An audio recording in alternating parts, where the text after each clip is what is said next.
नवीन उच्च माध्यमिक विद्यालय की ऑनलाइन फिजिक्स क्लास में आपका स्वागत है। चैप्टर नंबर 2 गाउस के नियम और उसके अनुप्रयोग का अपन अध्ययन कर रहे हैं। पिछले लेक्चर में हमने गाउस का नियम और उसका कथन के बारे में अपन पढ़ चुके हैं। ठीक है, उसी को आगे बढ़ाते हुए गाउस के नियम का समाकलन रूप लिखना आपने को। गाउस नियम का समाकलन रूप अपने को क्या करना है, लिखना है। तो गाउस का नियम जो होता है वो किसी स्थिर बिंदुवत आवेश या स्थिर बिंदुवत आवेश के समूह के चारों ओर एक काल्पनिक बंद पृष्ठ लें तो उस बंद पृष्ठ से निर्गत विद्युत फ्लक्स का जो मान होता है वो पृष्ठ में परिबद्ध आवेश और निर्वात की वैद्युतशीलता या माध्यम की वैद्युतशीलता के अनुपात के तुल्य होता है। तो यहाँ पर ही अपन ने एक स्थिर बिंदुवत आवेश लिया, ये एक बंद पृष्ठ लिया। ठीक है, तो यहाँ पर ये कैसा पृष्ठ हो गया, बंद पृष्ठ हो गया। इस बंद पृष्ठ को नाम क्या दिया अपन ने, गाउसियन पृष्ठ नाम दिया। क्या नाम दिया इसको, गाउसियन पृष्ठ नाम दिया। तो यहाँ पर इस बंद पृष्ठ से निर्गत फ्लक्स की यदि बात करते हैं तो फाई बराबर आता है अपने पास, अपन पढ़ चुके हैं, ई वेक्टर डॉट क्या होता है, D A vector close surface integration. यह तो है विद्युत फ्लक्स की परिभाषा से। ठीक है, और गाउस के नियम से फाई बराबर क्या आएगा अपने पास, क्यू अपॉन क्या आएगा, एप्सिलॉन नॉट। तो ये जो फॉर्मूला आ रहा है, ये फॉर्मूला तो आ रहा है अपने पास वैद्युत फ्लक्स की परिभाषा से, और ये फॉर्मूला किससे आया है अपने पास, गाउस के नियम से। दोनों क्या है, यहाँ पर बंद पृष्ठ से निर्गत फ्लक्स को दर्शाते हैं। तो गाउस के नियम का जो समाकलन रूप होगा वो फाई बराबर close surface integration E vector dot D A vector बराबर क्यू अपॉन क्या हो जाएगा, एप्सिलॉन नॉट। ये जो फॉर्मूला है, ये फॉर्मूला यहाँ पर गाउस के नियम के समाकलन रूप को क्या करता है, प्रदर्शित करता है। तो ये जो सूत्र होगा, इस सूत्र को अपन क्या कहेंगे, गाउस नियम का समाकलन रूप कहेंगे। ठीक है, यानी बंद पृष्ठ के लिए विद्युत फ्लक्स की जो परिभाषा है और गाउस का नियम है, वो दोनों यहाँ पर किसी बंद पृष्ठ से निर्गत विद्युत फ्लक्स को क्या करते हैं, दर्शाते हैं। तो बंद पृष्ठ से निर्गत विद्युत फ्लक्स का जो मान होगा वो फाई बराबर क्या हो जाएगा, close surface integration E vector dot D A vector और इक्वल टू क्यू अपॉन क्या हो जाएगा, एप्सिलॉन नॉट हो जाएगा। यहाँ से ये मान अपने को क्या होगा, प्राप्त होगा। तो इसे गाउस के नियम का समाकलन रूप कहा जाएगा। अगला जो टॉपिक है वो टॉपिक है गाउस के नियम को प्रूफ करना है। ठीक है, ये गाउस ने जो कथन दिया है उस कथन को प्रूफ करना है। तो अगला टॉपिक होगा अपने पास गाउस नियम की उपपत्ति, या ये कहें कि कूलाम के नियम की सहायता से गाउस के नियम को प्राप्त करना है। दूसरा हो जाएगा टॉपिक कूलाम नियम की सहायता से गाउस नियम को प्राप्त करना। ठीक है, तो इसमें क्या करेंगे, ये अपन ने एक बंद पृष्ठ लिया, इसके अंदर ये एक स्थिर बिंदुवत आवेश हो गया, स्थिर बिंदुवत आवेश हो गया। ये हो गया अपने पास बंद पृष्ठ। इसको नाम क्या दिया अपन ने, गाउसियन पृष्ठ नाम दिया। ठीक है, अब यहाँ पर क्या करें, ये डिस्टेंस क्या हो गई, आर हो गई। यहाँ पर ये एक क्षेत्रफल अल्पांश हो गया। क्या हो गया, एक क्षेत्रफल अल्पांश हो गया। तो यहाँ पर ये तो हो गया अपने पास ई वेक्टर, स्थिर आवेश से आर दूरी पर एक क्षेत्रफल अल्पांश ले लिया। और ये हो गया इसका क्षेत्रफल सदिश क्या हो गया, डीए वेक्टर, और दोनों के बीच का कोण क्या हो गया, थीटा हो गया। ठीक है। अब ये जो क्षेत्रफल अल्पांश होगा, ये क्षेत्रफल अल्पांश क्या करेगा, जो स्थिर बिंदुवत आवेश है उस पर एक ठोस या घन कोण का निर्माण करेगा। ये हो जाएगा डी ओमेगा, इसको कहेंगे ठोस या घन कोण। तो कंडीशन क्या होगी, यानी एक स्थिर बिंदुवत आवेश जो है या किसी भी एक बिंदु पर किसी पृष्ठ के द्वारा जो अंतरित कोण होता है, उस अंतरित कोण को अपन ठोस या क्या कहते हैं, घन कोण के नाम से जानते हैं। इसको डी ओमेगा द्वारा क्या किया जाएगा, दर्शाया जाएगा। ठीक है। अब स्थिर बिंदुवत आवेश से r दूरी पर स्थित कोई बिंदु लें तो उस बिंदु पर विद्युत क्षेत्र की तीव्रता क्या है, ई वेक्टर है, और उसका जो क्षेत्रफल सदिश है वो क्या है, डीए वेक्टर है, और दोनों के बीच का कोण कितना है, यहाँ पर थीटा है। ई वेक्टर और डीए वेक्टर है, और ई वेक्टर डीए वेक्टर के बीच का जो कोण है वो कोण कितना है, अपने पास यहाँ पर थीटा है। ठीक है। तो यहाँ से अपन निर्गत फ्लक्स का मान ज्ञात करें। क्या निकालें, फ्लक्स निकालें। तो यहाँ पर क्षेत्रफल अल्पांश से निर्गत फ्लक्स डी फाई बराबर E vector dot D A vector हो गया। बीच का कोण थीटा है, तो डी फाई बराबर ई डी ए, और क्या हो जाएगा, कोस थीटा हो जाएगा। क्या हो जाएगा, डी फाई इक्वल टू क्या हो जाएगा, ई डी ए, और क्या हो जाएगा यहाँ पर कोस थीटा हो जाएगा। अब यहाँ से E D A cos theta आ गया। ई का मान यानी किसी बिंदु आवेश Q से r दूरी पर किसी बिंदु पर विद्युत क्षेत्र की तीव्रता निकालें। तो किसी बिंदु आवेश Q से r दूरी पर वैद्युत क्षेत्र की तीव्रता, ये अपन पहले पाठ में ज्ञात कर चुके हैं। तो E बराबर क्या होता है, के क्यू अपॉन क्या होता है, आर स्क्वायर। अब यहाँ से लें, आता है डी फाई, ई का मान रख दिया, के क्यू अपॉन आर स्क्वायर, और क्या हो जाएगा, डी ए कोस थीटा। ठीक है। अब यहाँ से डी फाई बराबर के क्यू और D A cos theta upon क्या होगा, आर स्क्वायर। अब इस डी ए का यदि अपन ई वेक्टर की दिशा में घटक लें तो वो घटक क्या आएगा, डी ए कोस थीटा आएगा। ठीक है। ये दूरी आर है तो ये दूरी भी आर होगी, और ये दूरी भी क्या होगी, आर होगी। तो यहाँ पर डी ए कोस थीटा अपन जो आर स्क्वायर होगा, ये ठोस या घन कोण को क्या करेगा, व्यक्त करेगा। ठीक है। तो यहाँ पर D A cos theta upon R square बराबर क्या हो जाएगा, डी ओमेगा। इसको कहा जाएगा ठोस कोण, या फिर क्या कहेंगे, इसको घन कोण कहेंगे। तो यहाँ से एक फॉर्मूला आ गया, डी फाई बराबर के क्यू, और क्या आ गया, डी ओमेगा आ गया। अब चूंकि आवेश पृष्ठ के अंदर परिबद्ध है, तो यहाँ से निर्गत फ्लक्स का मान निकालने के लिए इसका क्लोज सरफेस इंटीग्रेशन किया जाएगा। कौन सा इंटीग्रेशन करेंगे, क्लोज सरफेस इंटीग्रेशन। तो यहाँ से इसको आगे यदि सॉल्व करें तो यहाँ से पृष्ठ से निर्गत कुल फ्लक्स निकालें। ठीक है। तो पृष्ठ से निर्गत फ्लक्स निकालने के लिए पृष्ठ से निर्गत कुल फ्लक्स यदि अपने को निकालना है तो फाई बराबर क्लोज सरफेस इंटीग्रेशन क्या हो जाएगा, डी फाई, या फाई बराबर क्लोज सरफेस इंटीग्रेशन, और डी फाई का मान कितना है, के क्यू, और क्या है, डी ओमेगा। के क्यू बाहर लिया, close surface integration D omega. यहाँ जो close surface integration D omega होगा, यानी इस पृष्ठ के द्वारा कंप्लीट एक जो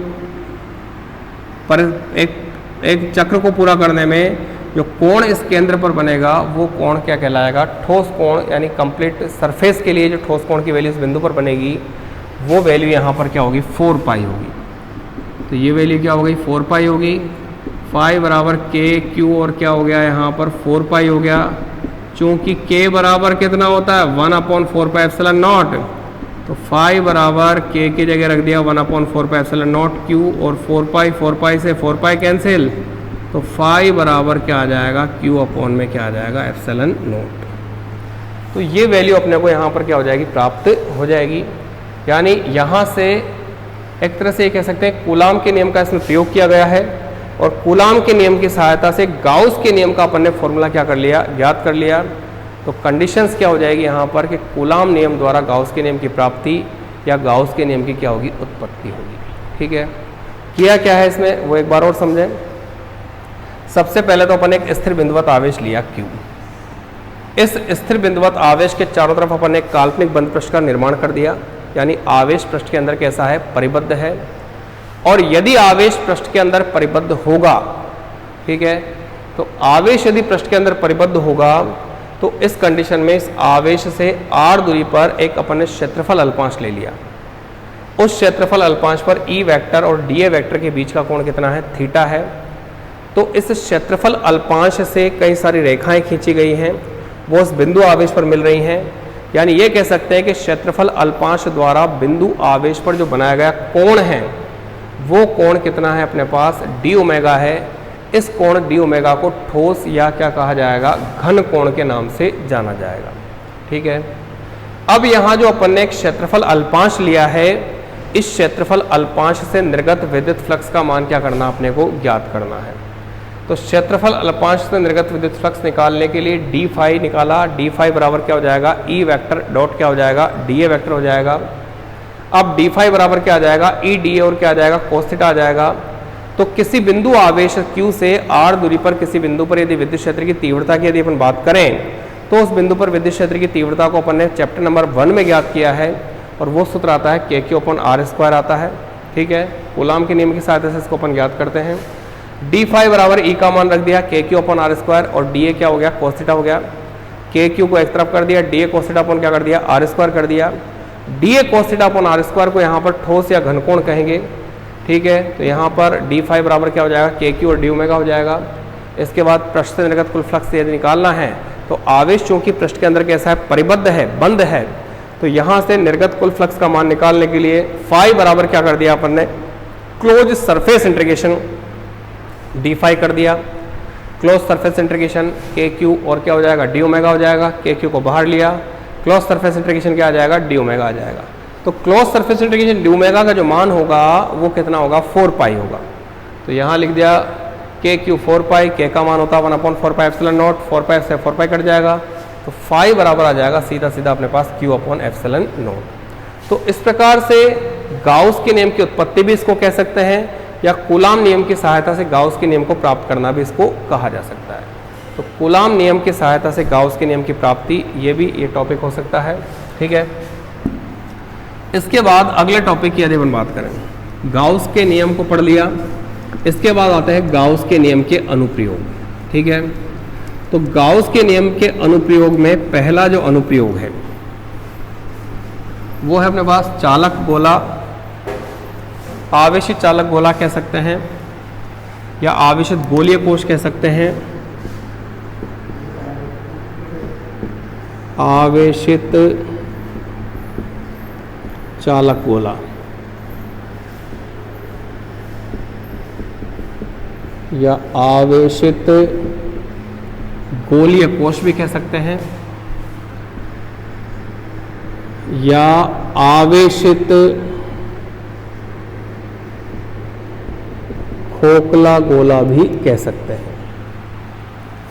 ठीक है, इनके कारण अपने को किसी बिंदु पर क्या निकालना है विद्युत क्षेत्र की तीव्रता क्या करनी है ज्ञात करनी है। आवेशित चालक गोला हो, आवेशित गोलीय कोश हो, ठीक है, या आवेशित खोखला गोला हो, ठीक है, के कारण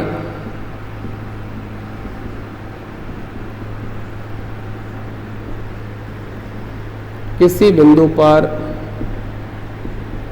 वैद्युत क्षेत्र की तीव्रता ये ज्ञात करनी किसके द्वारा गाउस के नियम के द्वारा। गाउस नियम से।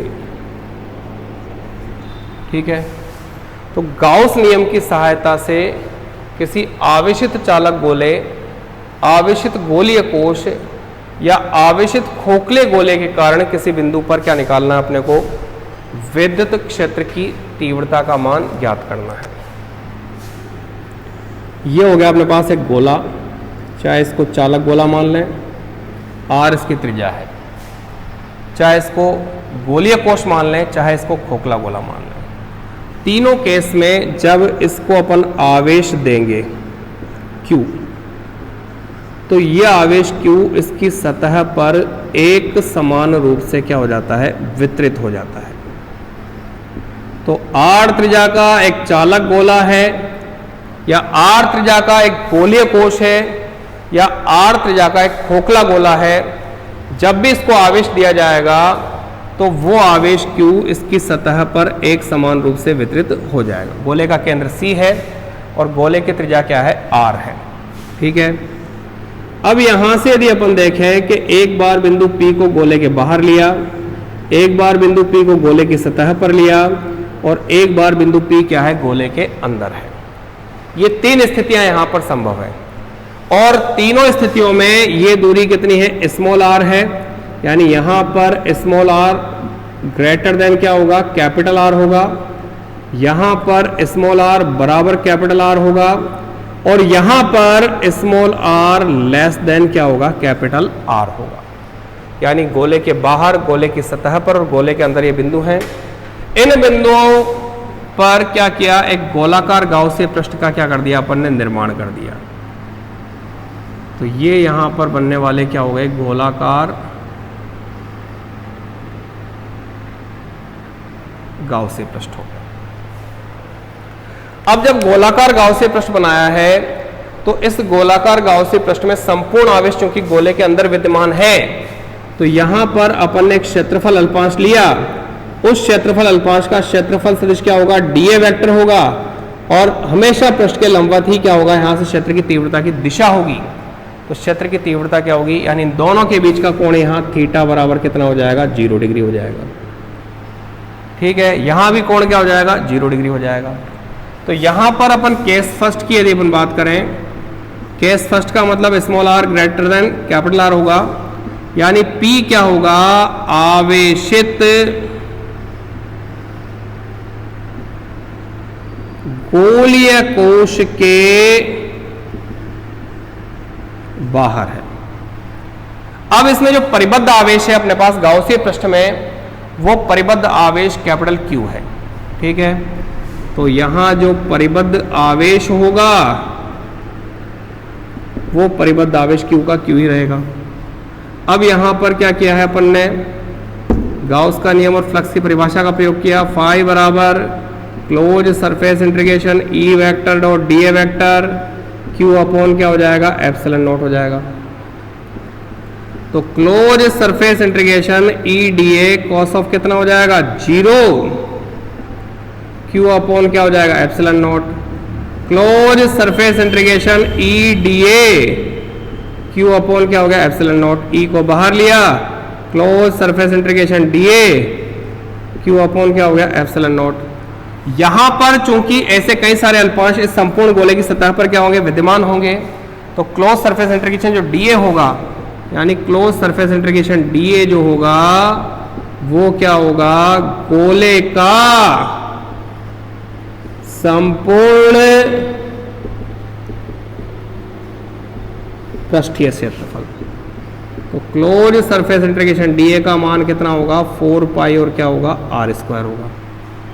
ठीक है, इसको 4 पाई r स्क्वायर लिखा, तो यहां से क्या आ जाएगा, E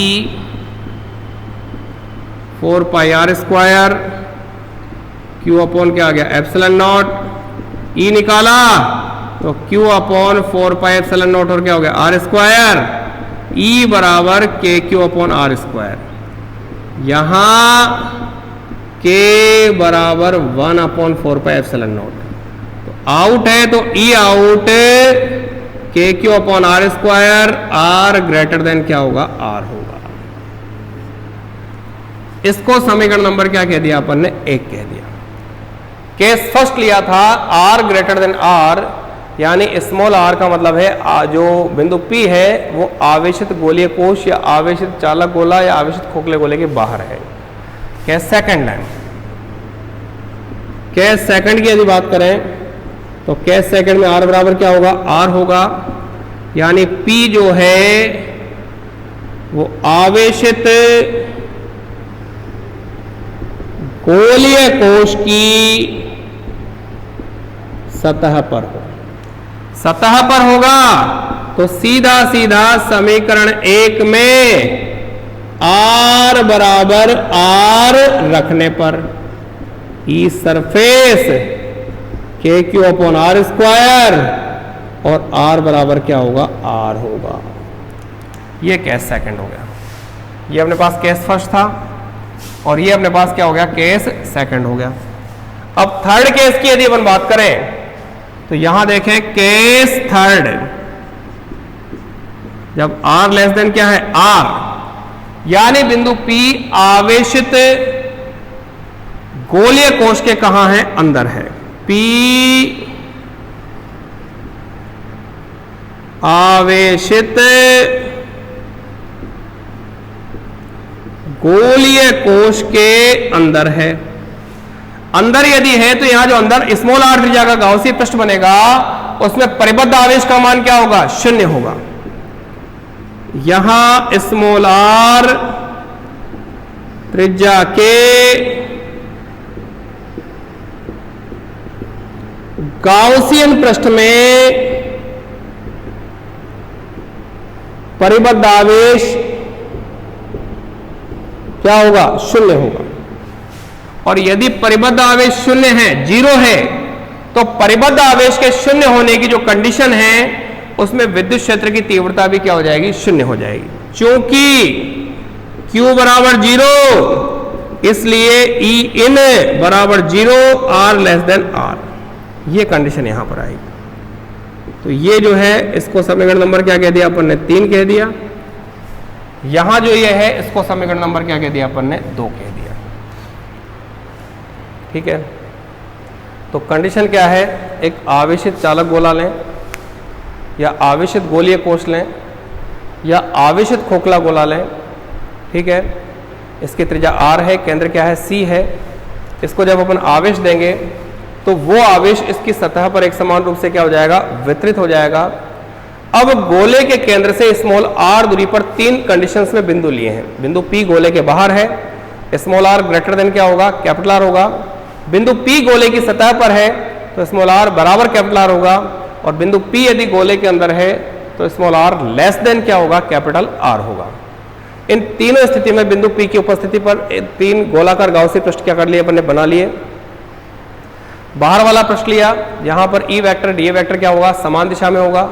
प्रत्येक पृष्ठ पर E वेक्टर DA वेक्टर क्या होगा? समान दिशा में होगा, गोले के अंदर वाले पृष्ठ कहलाएगा। ठीक है, अब यहां से गाउस के नियम का प्रयोग किया तो गाउस के नियम से क्या होगा? फाई बराबर close surface integration E vector dot क्या होगा? DA वेक्टर बराबर Q अपॉन एप्सिलॉन नॉट, क्योंकि परिबद्ध आवेश की मात्रा क्या है? यहाँ पर Q है। E डॉट DA, तो E DA cos 0 हो जाएगा, cos 0 का मान 1 हो जाएगा। Close surface integration E DA बराबर क्या हो जाएगा? Q अपॉन एप्सिलॉन नॉट हो जाएगा। E को बाहर ले लिया। क्लोज सरफेस इंटीग्रेशन DA बराबर क्या होगा? Q upon epsilon not. Close surface integration DA को गोले का संपूर्ण पृष्ठीय क्षेत्रफल होगा, और गोले के संपूर्ण पृष्ठीय क्षेत्रफल को क्या लिख देंगे अपन? 4 पाई r स्क्वायर लिख देंगे। तो E इंटू क्या हो जाएगा? 4 पाई r स्क्वायर बराबर क्या होगा? Q अपॉन क्या हो जाएगा? Epsilon not. E बराबर 4 पाई r स्क्वायर का उसमें क्या कर दिया? भाग दे दिया, तो Q upon 4 pi epsilon not r square हो जाएगा। यानी यहाँ से KQ अपॉन r स्क्वायर, जहाँ K का मान क्या होगा? 1 अपॉन 4 पाई एप्सिलॉन नॉट होगा। ठीक है, तो E आउट का मान क्या आ गया? KQ upon r square, R greater than क्या होगा? R होगा। क्या सेकंड लिया, जहाँ R बराबर क्या लिखा अपन ने? R लिखा है। तो P आवेशित गोलीय कोश की सतह पर यदि होगा तो सतह पर होगा, तो समीकरण 1 में अपन स्मॉल r को क्या लिख दें? कैपिटल R लिख दें। तो E सरफेस बराबर क्या आ जाएगा? KQ अपॉन क्या आ जाएगा? कैपिटल R स्क्वायर, R बराबर क्या हो जाएगा? R। तीसरा केस लिया, जब R लेस देन R है, अर्थात बिंदु P गोलीय कोश के क्या है? अंदर है, तो यहाँ R जो त्रिज्या का गाउसियन पृष्ठ बनेगा, स्मॉल r त्रिज्या का, उसमें परिबद्ध आवेश का मान क्या होगा? 0 होगा, और परिबद्ध आवेश यदि 0 है तो विद्युत क्षेत्र की तीव्रता भी क्या हो जाएगी? 0 हो जाएगी। अब यहाँ पर जो आवेशित गोलीय कोश है उसके कारण बिंदु P बाहर है, सतह पर है या अंदर है, तीनों कंडीशन में अपन ने विद्युत क्षेत्र की तीव्रता के मान ज्ञात कर लिए। अब यहाँ पर आवेशित गोलीय कोश के केंद्र से दूरी बढ़ने के साथ साथ विद्युत क्षेत्र की तीव्रता में किस प्रकार से परिवर्तन होता है, उस परिवर्तन का एक ग्राफ बनाएं। ठीक है, यानी यहाँ पर अपन ने E आउट निकाला, E आउट का मान आया KQ/R², R greater than R। E surface निकाला, KQ/R², R बराबर क्या आया R। और तीसरे में निकाला अपन ने E इन निकाला तो ये 0 आ गया और R लेस देन क्या आया R। यानी किसी भी गोलीय कोश यानी आवेशित गोलीय कोश या आवेशित खोखला गोला या आवेशित चालक गोला लें, उसके केंद्र से दूरी बढ़ने के साथ साथ विद्युत क्षेत्र की तीव्रता में किस प्रकार से परिवर्तन होता है, उसको एक ग्राफ के द्वारा व्यक्त करें। दूरी है और यहां पर क्या है अपने पास, वैद्युत क्षेत्र की क्या है, तीव्रता है E। ठीक है, ये हो गया अपने पास R बराबर R, R greater than R और R less than R। R less than R पर तो विद्युत क्षेत्र की तीव्रता कितनी है, 0 है। सरफेस पर तीव्रता E सरफेस बराबर KQ/ क्या हो जाएगी R², और इसके बाद तीव्रता में क्या आएगी, कमी आएगी, यानी E आउट प्रोपोर्शनल टू 1/ क्या होगा R²। तो ये ग्राफ यहाँ पर क्या होगा, प्राप्त होगा। विद्युत क्षेत्र की तीव्रता यानी किसी भी आवेशित चालक गोला लें, आवेशित गोलीय कोश लें या आवेशित खोखला गोला लें, उसके केंद्र से दूरी बढ़ने के साथ साथ विद्युत क्षेत्र की तीव्रता में किस प्रकार से परिवर्तन होता है, उस परिवर्तन को यदि अपन एक ग्राफ के द्वारा व्यक्त करें तो यहाँ जो इसका ग्राफीय निरूपण होगा उसमें R बराबर R पर विद्युत क्षेत्र की तीव्रता का सर्वाधिक मान KQ/ क्या आएगा, R² आएगा। और जैसे जैसे अपन बाहर जाएंगे तीव्रता के मान में लगातार क्या होती जाएगी, कमी होती जाएगी। और तीव्रता का मान जब लगातार घटेगा तो यहाँ से E आउट प्रोपोर्शनल टू 1/ क्या हो जाएगा, R² हो जाएगा। तो E आउट का मान 1/R² की क्या होगा, यहाँ पर प्रोपोर्शनल होगा। और इसके अंदर जो तीव्रता होगी यानी R बराबर 0 से लेकर R बराबर R से पहले, वहां पर विद्युत क्षेत्र की तीव्रता का मान क्या आएगा, 0 आएगा। तो इस प्रकार से अपन ने आवेशित चालक गोला, आवेशित गोलीय कोश या आवेशित खोखले गोले कारण गोले के बाहर, गोले की सतह पर और गोले के अंदर स्थित बिंदुओं पर विद्युत क्षेत्र की तीव्रता के मान ज्ञात किए हैं। फिर उन मानों के बाद विद्युत क्षेत्र की तीव्रता की गोले के केंद्र से दूरी बढ़ने के साथ साथ विद्युत क्षेत्र की तीव्रता में किस प्रकार से परिवर्तन होता है, उस परिवर्तन का अपन ने ग्राफ भी यहाँ पर क्या किया है, खींचा है। तो R बराबर R पर विद्युत क्षेत्र की तीव्रता का सर्वाधिक मान आएगा KQ/R²।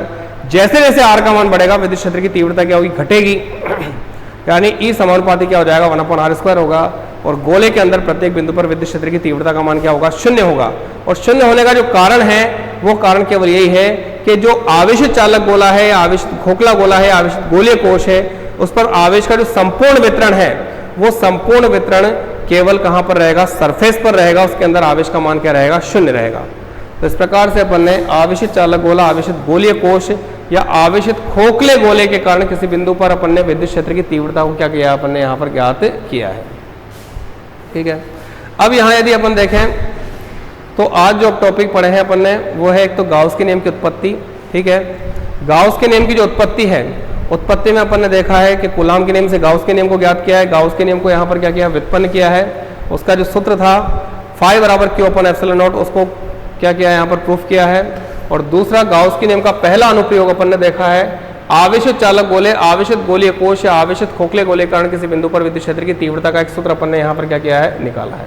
ठीक है, तो इनसे संबंधित जो प्रश्न है वो प्रश्न लिखने का कष्ट करें। पहला क्वेश्चन जो है वो है कि गाउस के नियम को कूलाम के नियम द्वारा किस प्रकार से प्राप्त किया जाता है, या इसी में एक क्वेश्चन भी हो सकता है गाउस के नियम के गणितीय सूत्र को सिद्ध कीजिए। दूसरा क्वेश्चन है गाउस के नियम की सहायता से किसी आवेशित गोलीय कोश या आवेशित खोखला गोला या आवेशित चालक गोले के कारण किसी बिंदु P जो कि गोले के बाहर हो सकता है, गोले की सतह पर हो सकता है, गोले के अंदर हो सकता है, वहां पर विद्युत क्षेत्र की तीव्रता का व्यंजक ज्ञात कीजिए। और विद्युत क्षेत्र की तीव्रता E और आवेशित गोलीय कोश या गोले खोखले गोले या चालक गोले के केंद्र से दूरी बढ़ने के साथ साथ विद्युत क्षेत्र की तीव्रता में किस प्रकार से परिवर्तन होता है, उस परिवर्तन को एक ग्राफ के द्वारा क्या कीजिए, व्यक्त कीजिए। तो ये 2 क्वेश्चन है, इन 2 क्वेश्चन को सॉल्व करने का कष्ट करें। और किसी प्रकार की कोई समस्या हो तो विद्यालय प्रबंधन से संपर्क करें। धन्यवाद।